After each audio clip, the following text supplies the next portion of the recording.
So a few months back, I made my literary analysis of Jeff the Killer video, which ended up kind of blowing up for me and is now the most viewed video on my channel. And since then, I've taken a look at quite a few other creepypastas of varying quality, and I've gotten a ton of recommendations from people in the comments. And one that I've seen show up quite often is Jane the Killer. Now, I truly knew nothing about Jane the Killer before starting this video. I figured she was like Jeff's emo girlfriend or something. There was a time when sanitizing creepypasta characters into like Hot Topic emo boyfriends was a big thing online. It was all the rage back in the day. But I figured it was time for me to finally look at the Jane the Killer story. The only issue is that when I looked it up, I found this message on the Creepypasta Files website. It says that the Jane the Killer page had been deleted within the previous 24 hours. It was like fate was intervening and telling me to please not read this story. So naturally, I just took to Reddit in order to find the original story, something that I'm sure I will come to regret. But anyways, I found what I'm pretty sure is the original story. It's called Born of Science, Jane the Killer. There is another Jane the Killer story with the main character being named Jane Arkansas,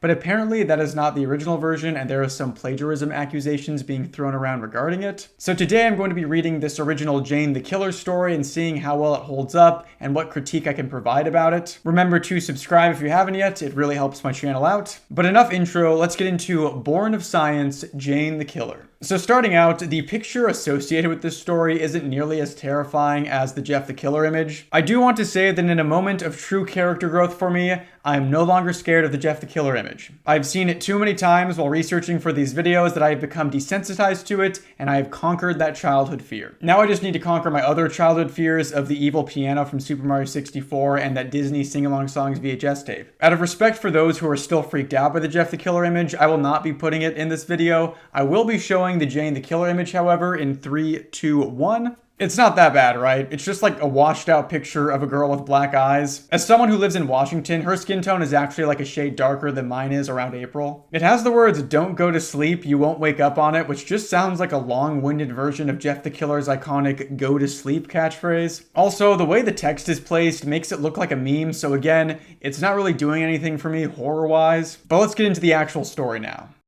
2002 was never a good year for Jane Richardson, losing both of her parents to Jeff the Killer. Yep, that'll do it. Tackling a job at IHOP as a waitress with barely enough money to get by on, and being both mother and father to her little sister Jessie, who was 13 years old during that time. The way this is all presented in a list makes it seem like losing your parents to Jeff the Killer and working at IHOP are on equal footing in terms of being a bummer. Jane's aunt Samantha Engel graciously helped out her nieces as far as money was concerned, so it wasn't a total loss for Jane. That's such an optimistic way to view this scenario. I'd probably still be counting the year as a total loss even if my aunt gave me some rent money after the death of my parents. After all, Samantha was Paula's sister, and after her death, Samantha felt it was right to take care of her sister's daughters. A little piece of advice to any of you writers out there, it's typically not a great idea to front load your story with so much exposition like this. It can be tempting to establish everything at the beginning of the story, but you should pretty much always prioritize creating an intriguing narrative when starting out. Exposition is much easier to sit through as a reader when you are bought into the events that are happening in the story already. One day, while Jane was working her usual shift at IHOP and on her break, she came across an ad in the newspaper sponsored by her local blood bank. In the ad, it was said that the person would be paid $150 for their distribution, but they had to be a really healthy blood type in order to qualify. $150 just for giving blood? Was this too good to be true? It's kind of funny to say that you had to be a really healthy blood type to qualify.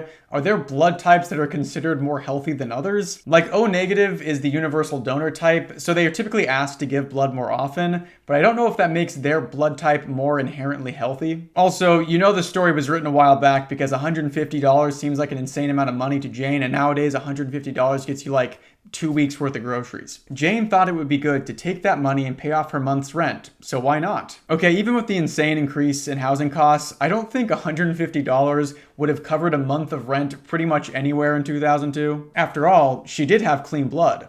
Without hesitation, Jane wrote the address of the local blood bank down, plus the phone number, finished off her orange juice, and went back to work. Jane was way ahead of all these tech billionaire vampires that obsess over their blood and health in order to live forever. Her blood's been clean since 2002. Another waitress, Alexis, who was covering for Jane, noticed her mood was more optimistic and appeared more pleasant as usual, refilling other customers' drinks. "Well, someone is really happy today," Alexis said. "Why wouldn't I be? I found an easy way to pay off my month's rent," Jane replied. pouring a fresh cup of coffee for a random man. Thanks, the man said. Oh yeah? What? Alexis asked. The blood bank is offering $150 for anyone giving blood. You had to have healthy blood, it said, Jane said. Whoa, I never heard of that, Janie. Usually they'd pay you $25, Alexis replied, refilling a customer's soda. Somehow they must have made a few changes, Jane said, chuckling.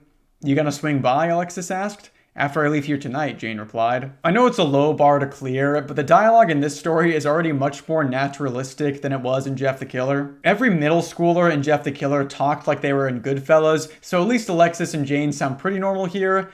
That might change going forward, we'll see. Jane and her friend worked on through the night until the atmosphere of this IHOP was calm, laid back, and less rushed. The choice to set this story not in some unnamed or fictional diner, but very specifically in IHOP is really funny to me. It's such a strange detail. The lights of the shopping center where the restaurant was shine through the windows. Random cars on the highway pass by in the distance. Motorists who were looking for a bite to eat, getting off work, or going home sat the mood for this particularly lazy California night. KTLA News 5 was giving a report of the LAPD still pursuing Jeffrey Woods, aka Jeff the Killer, the one responsible for the murder of Jane's parents. Jeff the Killer, as his universally known serial killer name, is kind of funny. When I hear that name, it sounds very specific, but only because of all the lore that I know surrounding Jeff the Killer. But like any rando on the street will probably be confused as to why they have given him the serial killer name of Jeff the Killer when they already know his full name. The police commissioner said that they were having a hard time catching the suspect and had to enlist the aid of the FBI, CIA, and Department of Justice in their manhunt. It would make Jane feel better not only to have Jeff captured, but wiped off the face of the earth entirely. One of the customers in IHOP that Jane noticed was a man in his late 40s with short brown hair, a goatee, sunglasses, and wearing a black three-piece suit and tie crisply pressed. He looked like Walter White with hair. Walter White with hair is pretty much just Hal from Malcolm in the Middle, right? Also, I don't think Walter White was known for his signature black three-piece suit and tie crisply pressed. Another distinguishing feature about this man was a Bluetooth earpiece hanging on his left earlobe. He browsed through the menu and surveyed the employees. He paid close attention to Jane, almost as if she was a famous person. Hello, sir. What can I get you tonight? Jane asked, smiling.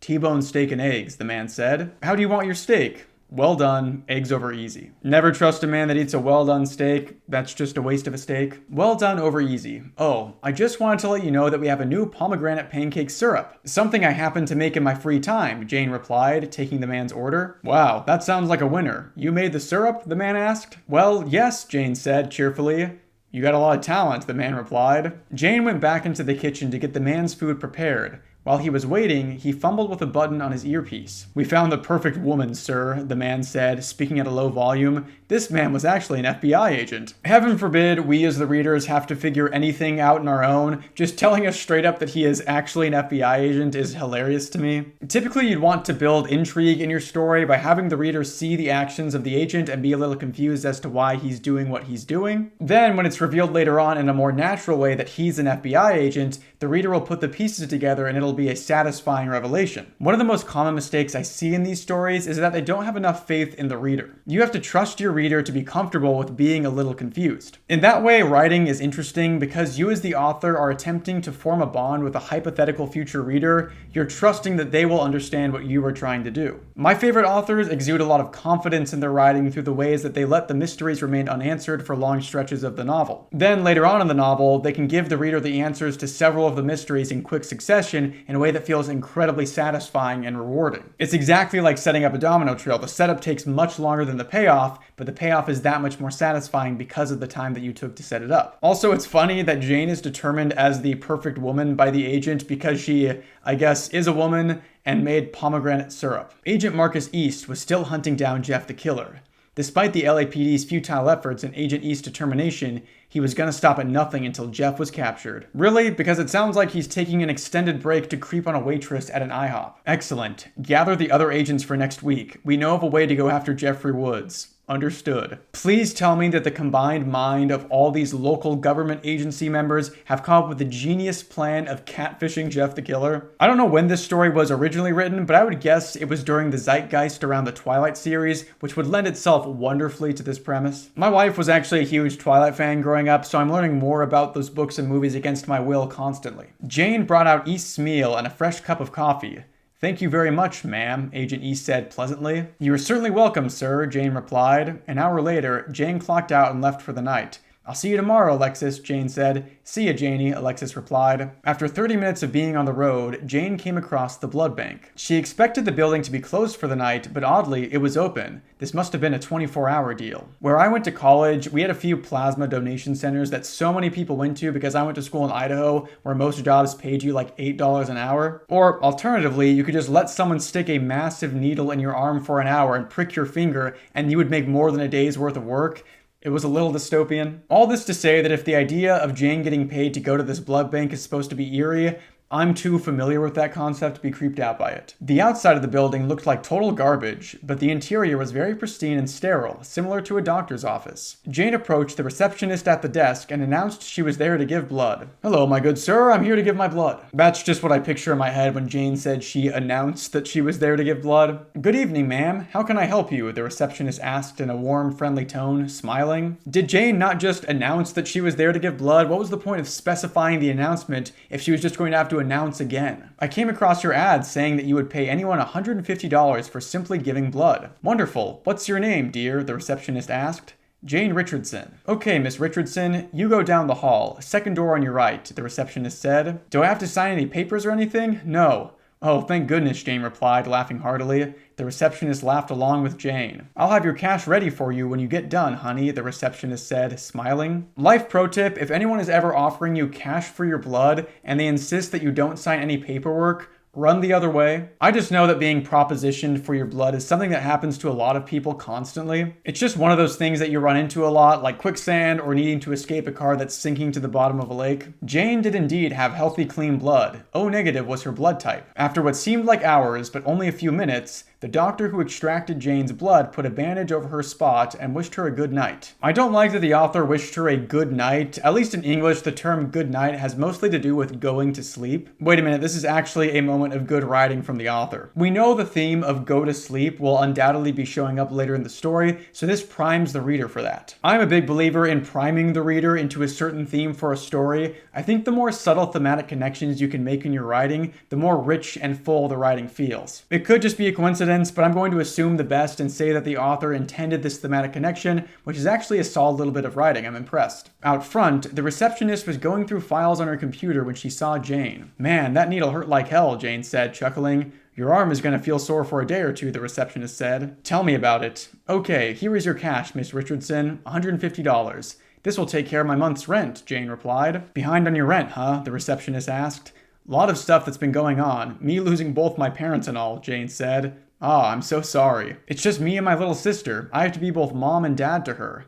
"Well, my condolences go out to you and your sister, Jane," the receptionist said sympathetically. "Thanks, that means a lot. You have a wonderful night, sweetie. Stay safe. You too." Okay, so that whole last conversation is really bizarre because it's a decent example of delivering exposition in a more natural way, although the dialogue is a little stilted. But the story already told us all of this information at the beginning of it with the opening wall of exposition, so this all is just repeated information that doesn't do anything for the reader. If you wanted to improve the story, you could remove the exposition from the beginning and include the reader into Jane's life a little more using this conversation. Then there would be some intrigue as to why Jane, a young woman, would need to be working a job and donating her blood in order to make ends meet. This conversation would serve as the reveal that Jane's parents were killed by Jeff the Killer, which would add some more menace to the conversation she had with the guy at the diner. This story has the building blocks of a solid piece of fiction, but you can feel the lack of confidence that leads the author to over-establish aspects of the story, lest the reader be confused. The following morning, Jane was able to pay off her month's rent and wouldn't have to worry about it until next month. While working the day shift at IHOP,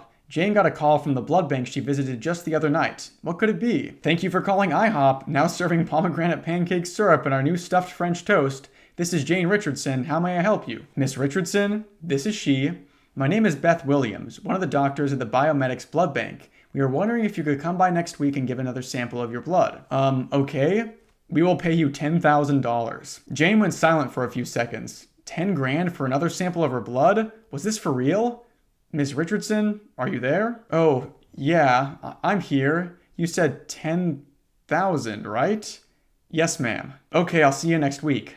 "Thanks so much, Miss Richardson. We will see you soon. Bye." Bye-bye. Jane with literally zero survival instinct here. It's too good to be true, Jane. There is no way your blood is worth that much, no matter how clean it is. You could have the cleanest blood in the world. Your blood could have been completely sanitized with a thing of bleach and would still not be worth $10,000. But also, if the person who is in charge of this blood bank is watching, feel free to reach out to me if you're looking to pay someone else $10,000 for their blood.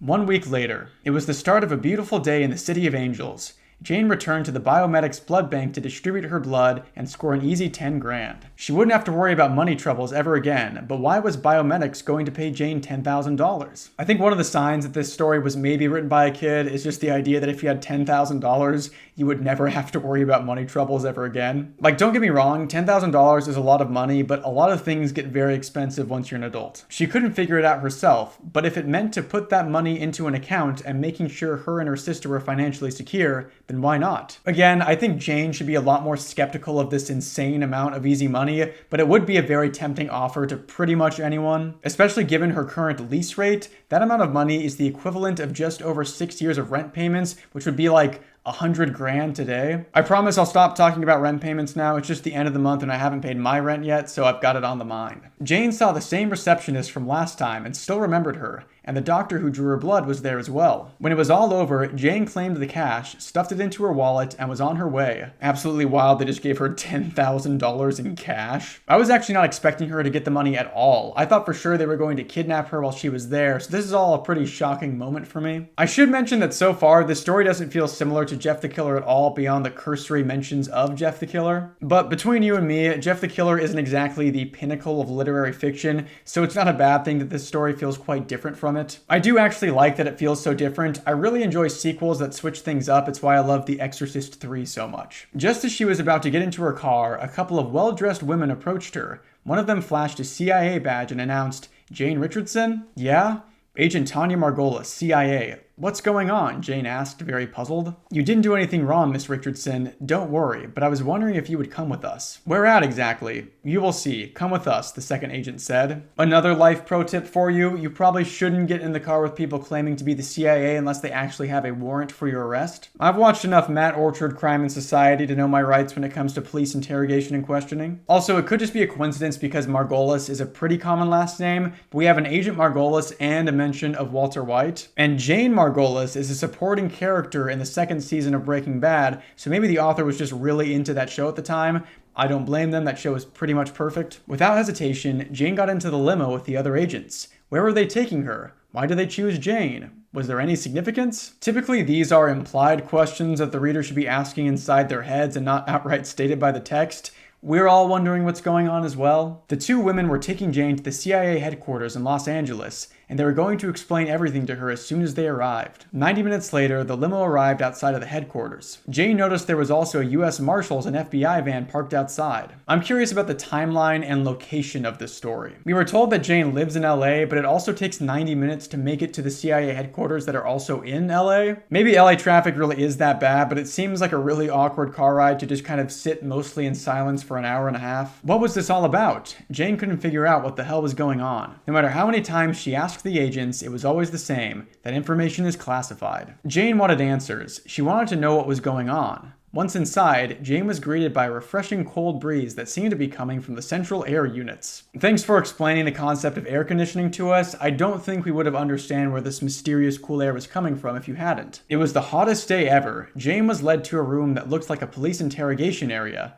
There inside was another male agent. Jane sat. "Welcome, Jane. We've been expecting you," the agent said. "You mind telling me what the hell is going on?" Jane asked very suspiciously. "Not at all. First off, I just want to say I'm sorry for the loss of your parents. I know how much you loved them. I take it you heard that the LAPD has been having a difficult time pursuing your parents' assailant, Jeffrey Woods." Jeff the Killer? Was Jeff ever given a last name in the original story? For some reason I thought I remembered the story only ever using first names and it being kind of odd because of that. Also, there is a Jeff the Killer fan film of the original story that I found that I kind of want to make a video on, so if you'd be interested in that, then please let me know. Exactly. We also got in touch with the FBI, US Department of Justice, and the US Marshals, and they're going to see to it that Jeff is stopped once and for all. But what does this have to do with me? After receiving word of your blood transfer at biomedics, it is apparent that you are the perfect blood type and maybe the key to stopping Jeffrey Woods. Okay, I assume they meant to write blood type, but also, What is going on? Jeff the Killer wasn't an explicitly supernatural story. Jeff does stop a man's heart with a single punch to the chest,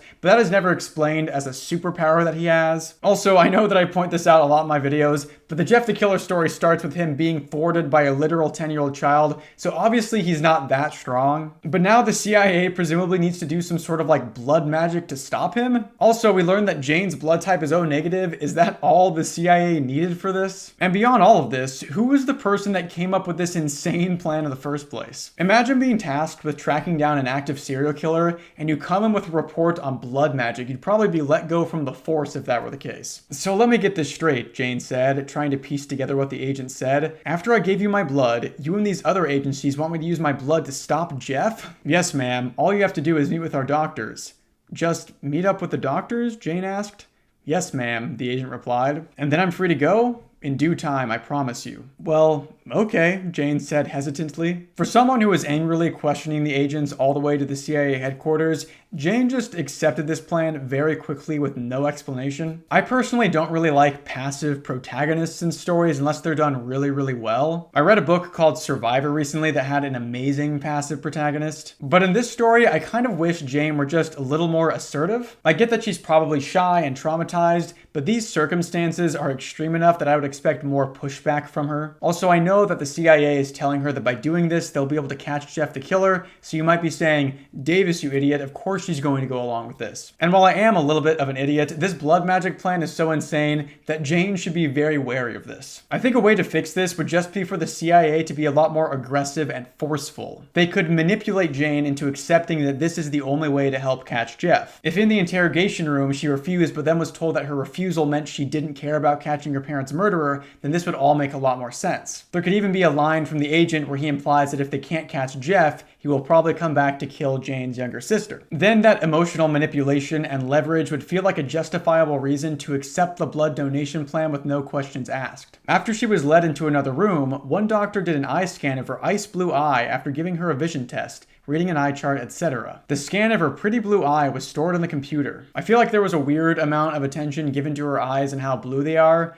I'm hoping that comes back later. Next doctor to examine her was a cardiologist. Following a few brief questions such as her date of birth, height, weight, that sort of thing, Jane had her blood pressure checked, which was 120/80, the normal blood pressure for a healthy young lady. Very good, the cardiologist said. He checked her heartbeat and asked her to breath when using his stethoscope. The cardiologist wrote down everything. Next, a general practitioner was to examine Jane. Checking her eyes, ears, throat, testing her reflexes, you name it. Jane passed with flying colors. Okay, I think we all get that Jane is absurdly healthy for her age. It also seems a little excessive that all these different doctors are testing her with some of the tests seemingly overlapping. But maybe that's the point. Maybe it's being overly thorough to illustrate just how invested the CIA is in using Jane specifically as their tool to catch Jeff the Killer. Jane thought that she was going to leave this building with no problem and be on her way. But when she was led down a hallway by two guards, she noticed in one of the rooms stretchers lined up with blankets covering the bodies. A total of 25 people, all young women, dead. What was going on here? She started to get freaked out at the sight of the lifeless women who haven't been disposed of and anxiously asked where the guards were taking her. They refused to answer, so out of instinct, she began to assault the guards, incapacitating one of them. Her fighting skills she learned from Mary's father, Sheriff Nick, really paid off. These fighting skills probably should have been signposted earlier. A conversation about this in the diner would have made this sequence feel a little bit less like it comes from out of nowhere. In the midst of the brutal melee, Jane was tackled and sedated by one of the doctors. Her world began to blur and fade. Black. I have to point out that while Jeff the Killer is not a good story overall, there was a strange attention to detail given to the action scenes near the end of the story. The whole birthday bash beatdown thing is probably the most exciting part of that story, so it's a little unfortunate that we don't get anything like that in this story, at least so far. We were just told that Jane had a brutal melee with the guards, and given that I grew up playing the GameCube, all I can imagine is Jane fighting the wireframes from Super Smash Bros. Melee. That's another weird reference that'll probably not make any sense to a good portion of my audience. Sorry about that, I can't help it. Where am I? Jane asked, coming to. She was strapped to a chair similar to what you'd see in a dentist's office. Around her, the room looked like an operating theater, bathed in a bright white light which gave the room a clean appearance. Jane couldn't see anybody because all that was in her room with her, facing towards her, was a two-way mirror. She felt something on her forehead that was similar to a headband, but saw electrodes and wires running away from her. Her hands and feet were secured in place. No matter how hard she tried, she couldn't break free. With the knowledge of hindsight and having read this entire story now, the line of no matter how hard she tried, she couldn't break free is actually a good setup, so good job. A few seconds later, she heard an unknown female voice on the intercom. It must have been that of an agent, researcher, or scientist. Given that you're in a CIA building that is exclusively full of agents, researchers, and scientists, I'd say that's a pretty good guess. "Miss Richardson, can you hear me?" the voice asked, almost sympathetically. "Who's there?" "It's me, Dr. Beth Williams from Biomedics. I didn't want to have you find out the hard way, but some of these agents and government officials tell me you have a very healthy blood type, and from what I could gather, they were correct. If you are wondering, it was me who sedated you. I did not drag you into the room which you are in, dear, I can assure you. I will be standing by to monitor your vitals through this process," Dr. Williams said. I think Jane is going to need just a little more reassurance and an explanation for the 25 corpses of women her age in order to stop freaking out. Maybe just touch on that aspect of this a little. "What are you talking about?" "Jane," Agent Margolis said, "we brought you here because you are the perfect blood type and also the candidate for the following experiment that has been funded by the US government, totaling in at $6.9 million.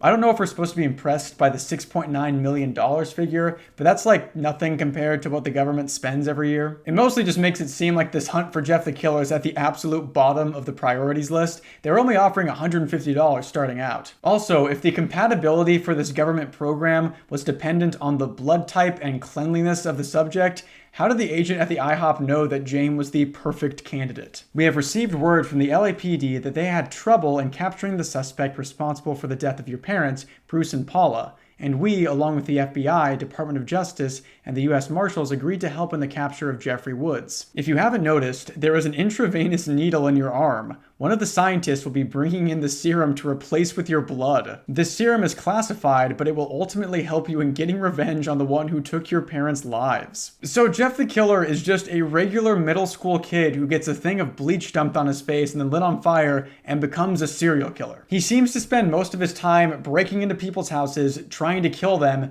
and then fleeing on foot. I don't know if you guys have seen what his face looks like, but he probably isn't blending into a crowd too well. If Jane were supposed to be tracking down a more powerful creepypasta entity like the Beast version of Chuck E. Cheese, then this would make a little more sense. But for now, the CIA is giving Jane a super serum in order to somehow track down a normal guy who also might be like a 13 or 14-year-old kid.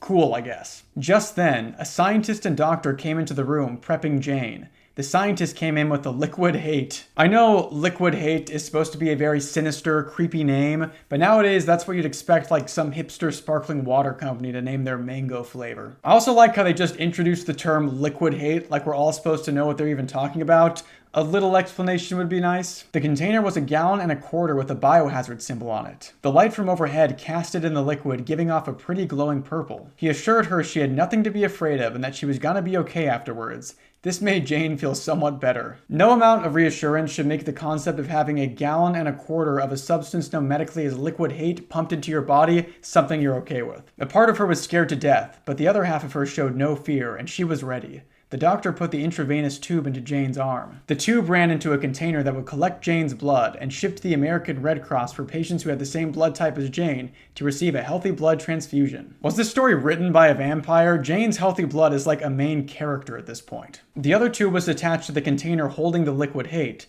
so in a way, this was just like an embalming fluid prep setup, but with an experimental liquid. Despite being reassured by medical personnel that she had nothing to be scared of, a single tear ran down her face. I'm just curious as to how this is going to help the CIA find Jeff the Killer, but I'm sure that'll be explained later. The process began. The voices that Jane heard, the scientists, the government officials, FBI, CIA agents, US Marshals, researchers, began to sound distant. If something were to happen to her, she would see her deceased parents. On the other side of the two-way mirror, doctors were monitoring Jane's vitals, her heart and brainwaves, etc. Dude, it would be so awesome and fitting if this were a crossover with House. Imagine if Dr. House showed up all of a sudden. This feels like something he would do. I'd be shocked if there isn't an episode of House where he cures someone by replacing their blood with purple Gatorade. That's gotta be in that show somewhere. Her heart was beating at a steady pace, showing the EKG beeping, the readings of the EEG showing normal brain activity. Jane saw her blood being drained slowly. This didn't bother her at first,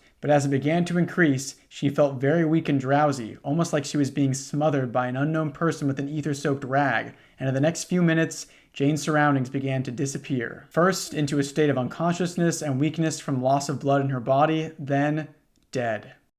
And that is all of Jane the Killer, you guys. Thanks for watching. No, I'm just kidding, but it would be kind of funny if the story just ended with her dying due to medical malpractice. The heart monitor in the other room flatlined. The EEG went flat. For that moment, Jane was clinically dead. I want you to guess what happens next in this story. If you guessed an extended sequence where Jane's dead parents reassure her that the process is going smoothly, then you deserve a medal. Jane felt a gentle, familiar hand on her face, caressing her. It was her mother, Paula. She opened her eyes, and despite being deceased for over a few minutes, she was still in the room. Her father, Bruce, was there as well.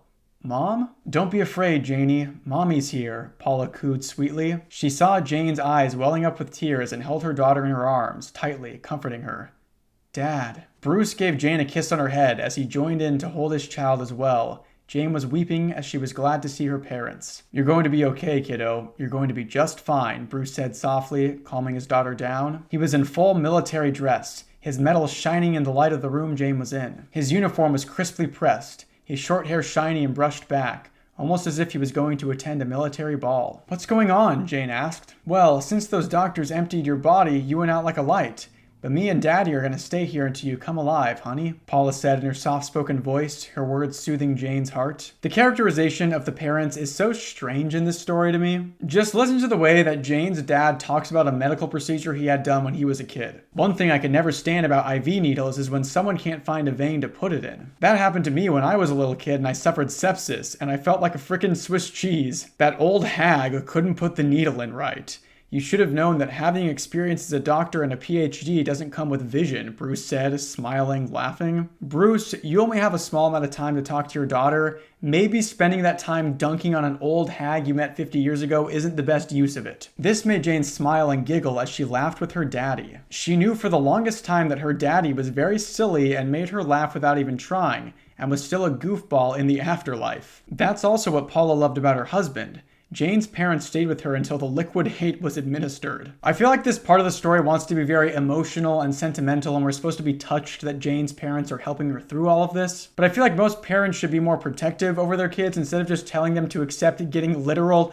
liquid hate injected into their bloodstream. This is just such a weird plot beat for a story that's supposed to tie in with Jeff the Killer. There wasn't really anything sentimental about that story at all. Your father couldn't stand needles being poked into him at all, honey. But like getting an allergy shot or vaccine, that didn't bother him. It was an intravenous needle that got on his nerves. Even when he was little, he fainted at the sight of a big needle, Paula said, chuckling. I'm sorry to keep harping on this, but seriously, why are we talking about this right now? I get that Jane has a big needle in her, but she already got that needle poked into her. Ideally, the ghosts of Jane's parents should have manifested themselves beforehand when Jane was about to get poked by the IV. But I'm sure Bruce was too busy cracking jokes in the hallway about all the old hags that work at the CIA headquarters. Hey, that thing was big, Bruce replied comically. I know I'm going to feel sore and stiff when I get up, Jane said. Considering the chair you're in, I wouldn't be surprised, honey, Paula replied. I think tonight you should take a nice hot bath with some Epsom salts, Bruce said, caressing Jane's hair.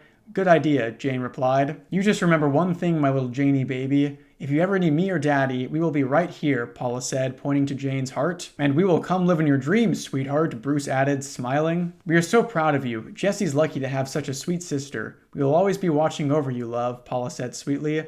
We love you, Jane, Bruce said. It would be really great if the story ended up having a sinister element to it. Like, imagine that Jane's parents know that this procedure will make her miserable, but they want revenge so bad that they do not care what their daughter goes through. The whole vibe of the parents feels off. Them saying they will come to live in her dreams feels a little strange and menacing to me, but maybe I just read too much horror. I'm just searching for a way for this entire extended dream sequence to have any sort of reason for existing in the story. I suppose I shouldn't judge it before I finish reading it, though. Oh, the purple stuff is about finished, Paula said, pointing to the liquid hate that was halfway empty. I love you, Mommy. I love you, Daddy, Jane said, giving her parents a hug before they returned to heaven. We love you too, Janie, Paula replied, giving her daughter one final kiss goodbye. So now that Jane's parents have talked her through the procedure and condoned the liquid hate, Let's see what it does to Jane. What if her parents encouraged her to do to herself? Jane slowly regained consciousness and came to. The EKG and EEG roared back to life, showing heart and brain activity, her vitals appearing normal. As her vision adjusted, she saw she was still in the operating theater. When she looked down, she noticed her hands were now ivory white. She was pale like a corpse. She screamed over the loss of her natural skin pigmentation and saw that her once bright platinum blonde hair was now coal black. She tried to break free from the restraints, thinking that she would fail, but somehow, with now increased strength, ripped both of the restraints off and jerked the wires off her head. She tore the leg restraints away and got up out of the chair. She looked towards the two-way mirror, now in a violent, angry, homicidal rage, hollered, "What the hell did you do to me?"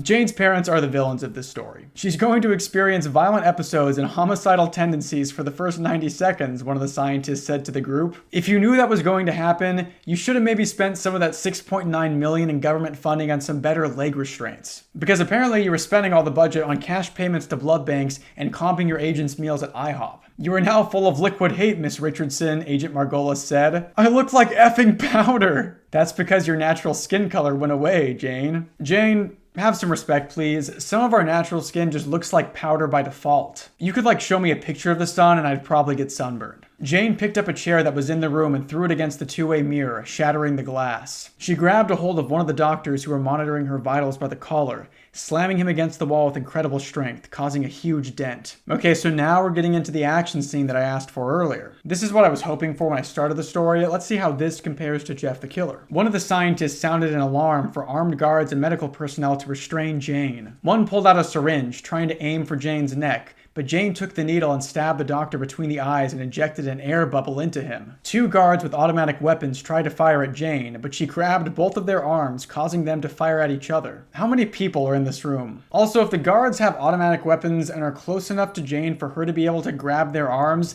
they probably shouldn't be firing them. I also love the weird detail of Jane injecting an air bubble in between the doctor's eyes. It's oddly specific and I don't know why it's in there. Maybe we're supposed to think that she injected the needle clear into the doctor's brain and that the air bubble will pretty much kill them. That's my best guess. One agent fired at Jane, but the bullet didn't faze her a bit. The wound automatically and quickly healed up. She approached the agent who was still firing multiple shots at Jane and snapped his wrists into, showing fractured bones and blood spurting everywhere. An orderly, standing in at 6'5", 300+ pounds, tackled Jane, attempting to subdue her, but Jane had the upper hand, flipped him over on his side, and snapped him neck into. The whole editing quality decreases as the action scene gets more exciting phenomenon is a nice little reference to Jeff the Killer, which suffered from the same issues. Just as carnage continued, Jane took the now empty liquid hate container, broke it against the ground, took a sharp glass shard, and stabbed to death one of the agents. Her clothes now stained with blood. Amidst the dead, broken, mutilated, bullet-riddled bodies and those who were out cold,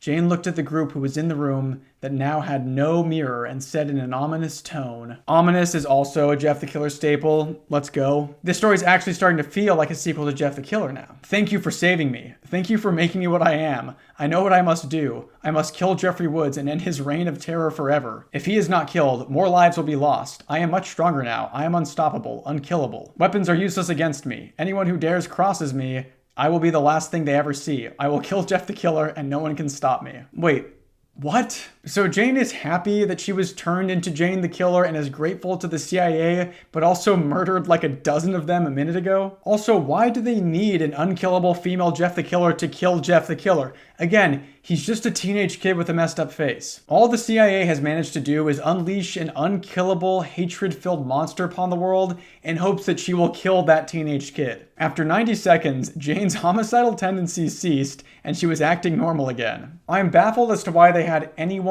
in the room with her at all after she woke up. They only had to wait 90 seconds and then she would have been fully cooperative. What the story should have done is have the CIA bring in some convicted murderers on death row and put them in the room with Jane after she woke up. They could tell them that if they manage to kill Jane, they will be fully pardoned. And then the CIA has these bodies in the way for Jane to kill to see if those homicidal tendencies really are there. Then the slaughter that happens makes more sense and it makes the CIA seem a little more competent. I'm just very confused by some of the choices made in this story and also confused as to why this particular story was seen as a natural follow-up to Jeff the Killer. The same doctors who were examining her wanted to do x-rays, MRI scans, and the final examination on her. Jane stood naked as the day she was born as physicians didn't see any abnormal changes. No defects. She was even more beautiful despite the fact she was pale white with black eyes. Okay, Miss Richardson, I want you to read what is on this chart right here, an eye doctor said. EFPTOZLPEDPEDFCZPFELOPZD 1234567, printed by Century City Optometry, 10250 Santa Monica Boulevard, Suite 170, Los Angeles, California, 90067. The eye doctor was flabbergasted that Jane read everything down to the fine print. He took a magnifying glass and saw the address and company name at the bottom of the eye test chart. Wow, he said, dumbfounded. I'm so dumb. I should have had Jane the Killer passes her eye test with flying colors after being injected with liquid hate on my creepypasta bingo card. This story is completely off the rails at this point, so maybe offering constructive advice and changes isn't really that helpful, but there is another missed opportunity here. The story could have established that Jane wears glasses or has bad eyesight, and we could see her fail the eye test initially, but then she aces it on her way out. In fact, I think this story kind of handicaps itself by having Jane described as the absolute picture of health before her transformation. Imagine if she was super smart but had some sort of physical disability. Like maybe she was tracking Jeff down and had really good leads as to where he was, but she doesn't want to reveal that to the police because she wants to be the person to kill Jeff herself,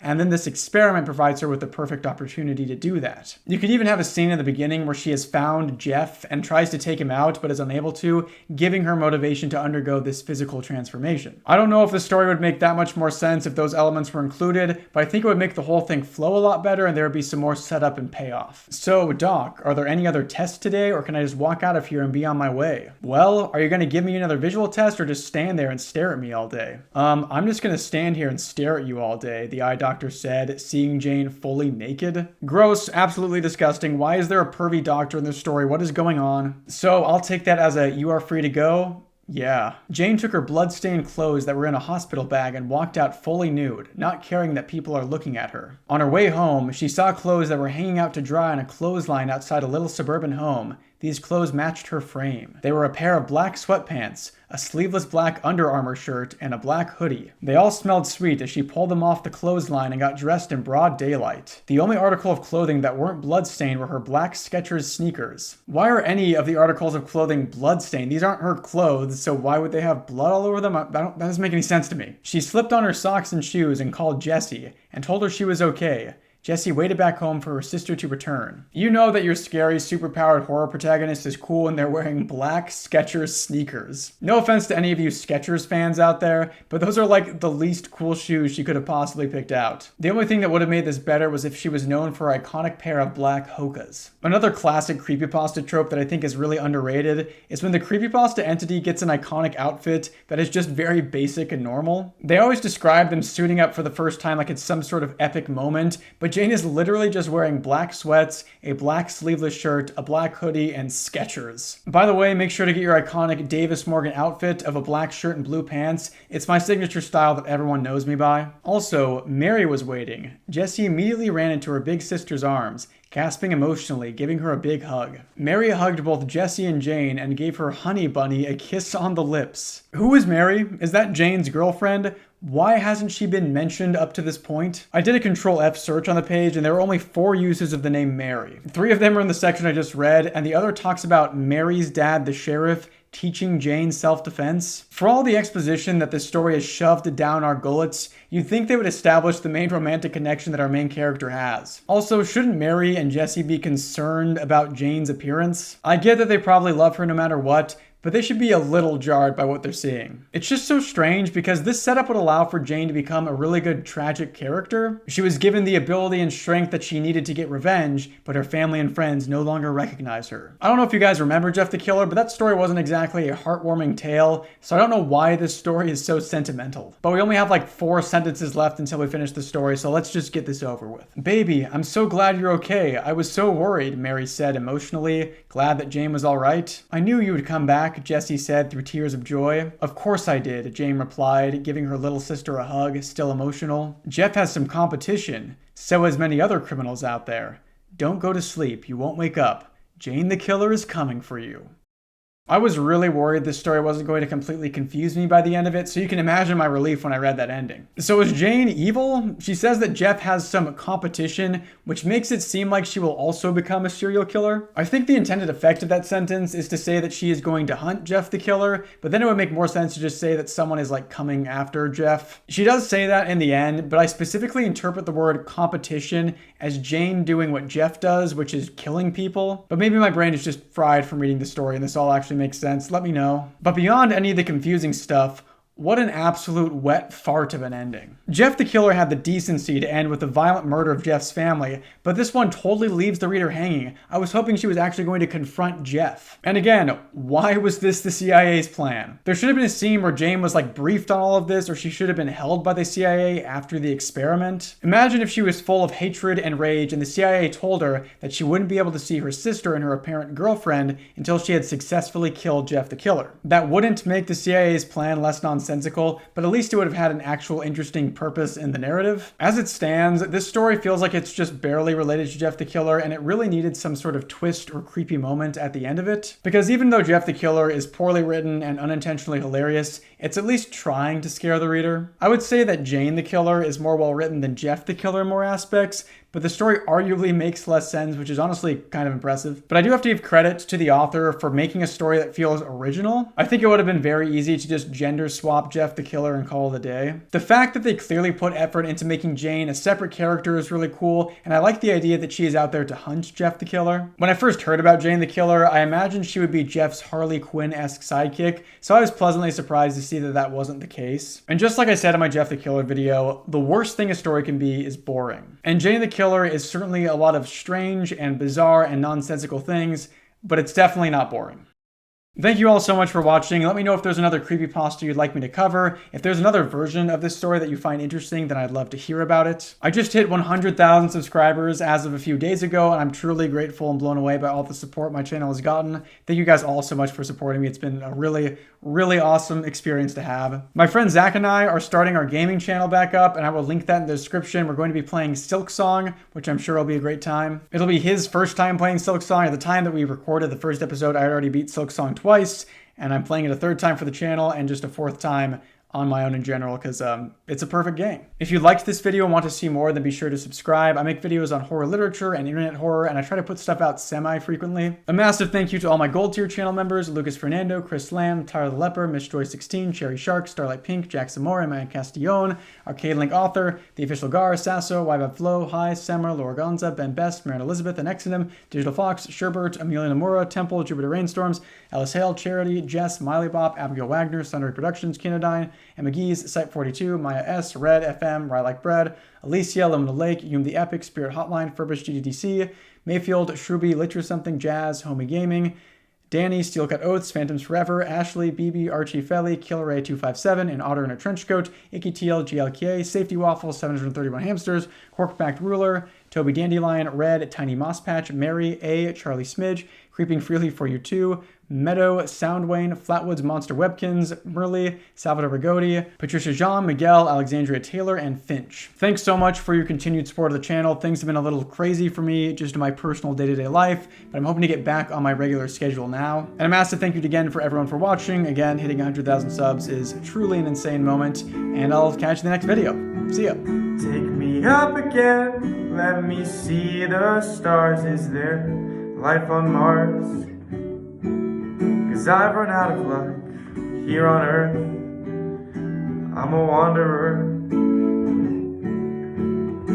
Another trip around the sun makes these memories flood, and I could wash it down with the atmosphere. You're cool blue and crystal clear.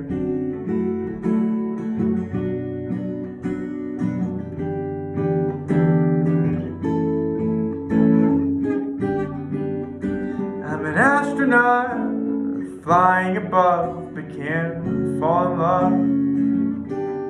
Floating alone, brave enough to see the cosmos, too scared to say hello. And I know one day I'll be gold